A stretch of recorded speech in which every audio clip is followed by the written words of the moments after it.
watching another episode of Milfoil Monday.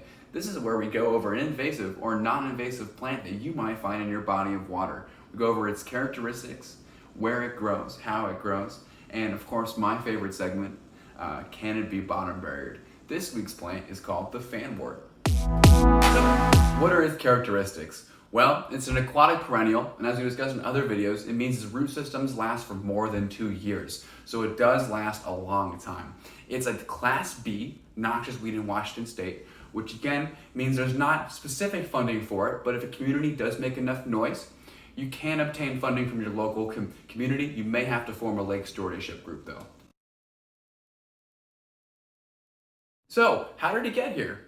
The fanwort, much like a lot of the other invasive plants that are from South America or other parts of the world, it is assumed to have gotten across the United States by using aquariums.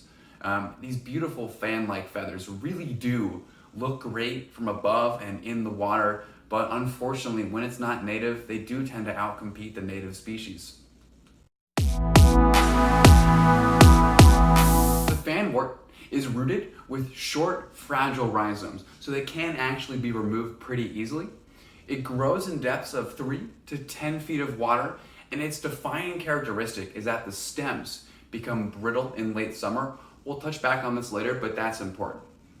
There's 2 types of leaves on the fanwort. First is the submersed, fan-shaped and frilly leaf. This is the one that gives it its shape, its texture, and honestly it's the one that makes it look pretty appealing. The other one is a surface flower. Now this one's pretty rare, it doesn't flower very often, and it's not really how it spreads. So if you find one, consider yourself lucky, or not, because it isn't invasive. But this one is a narrow, diamond shaped, and it's attached in the middle, much like an umbrella.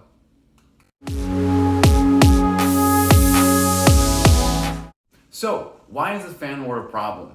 Do you remember when I was talking about how the stems become brittle in late summer? Well, that's particularly important because when the water moves around, you move around, or your boat moves around, those stems break apart. And this plant propagates primarily, 1 by rhizome, but 2 through fragmentation. So when those stems become brittle, they break apart extra easy and allows for the facilitation of many plants very, very quickly in a short period of time in a small environment. And the reason that's a problem is because those fans, the fans that you've seen those photos of that we've posted here, well, they block out and outcompete all the other plants. So any other native plant that may have been in that soil around there, not anymore. The fanwort is taken over and blocking out all the sunlight, taking it for itself. So, for my favorite section, as you know, is can it be bottom barriered?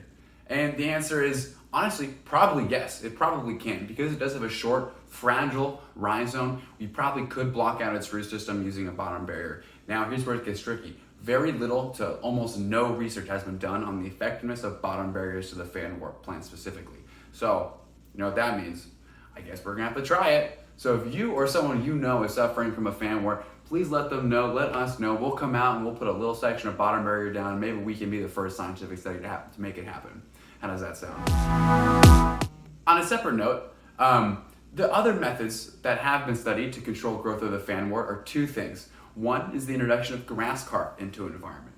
Now this is an old school, tried and true technique of adding in basically a carp that eats every single thing in the water. So obviously it's going to eat the fanwort plant. The only problem is grass carp really isn't effective in Washington State due to a number of reasons. It's also not great to add grass carp into any ecosystem. So while it is effective to your private pond, if you have it on your own property, it's probably not something I'd recommend adding to Lake Washington or any of the surrounding lakes. Another method is called a drawdown. And a drawdown, again, probably can't happen in any of our actual real lakes, but if it's a man-made lake or it has a giant reservoir or a dam, it's something that you can do. A drawdown is when you basically open the gate and allow the water to sink below the littoral zone, or aka the 3 to 10 feet of water where the plant might actually grow. When you expose that soil to the sun for up to 6 months to a year, however long you can actually do a drawdown, the sun bakes the rhizome and kills everything underneath it. Alright guys, well the name is Joe Markman, the company is the Lake Defense Force, the plant was the fanwort, and this has been another installment of Milfoil Monday. Have a great one, and please have a milfoil free day.